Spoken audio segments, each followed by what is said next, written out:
திருவண்ணாமலை அருகே முன்விரோதம் காரணமாக கைம்பெண் ஒருவரை கொடூரமாக தாக்கி மானபங்கம் செய்த தாய் மாமனை போலீசார் கைது செய்துள்ளனர்.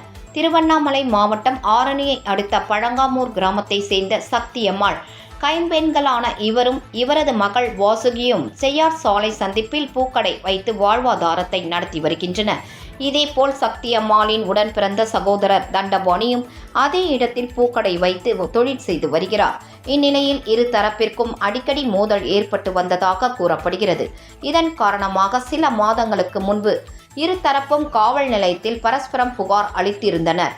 இந்நிலையில் இரு தரப்பினருக்கும் இடையே நேற்று மீண்டும் தகராறு ஏற்பட்டது. அப்போது தண்டபாணி அக்கா மகள் வாசுகியை பட்டப்பகலில் பைபாஸ் சாலையில் கீழே தள்ளி துணிகளை கிழித்து மானபங்கம் செய்ய முயன்றதாக கூறப்படுகிறது. இதில் காயமடைந்த வாசுகியை அக்கம் பக்கத்தினர் ஓடி வந்து மீட்டு ஆரணி அரசு மருத்துவமனையில் சிகிச்சைக்காக அனுமதித்தனர். இது குறித்து வாசுகி அளித்த புகாரின் பேரில் ஆரணி போலீசார் வழக்கு பதிவு செய்து தண்டபாணியை கைது செய்து சிறைக்கு அனுப்பினர்.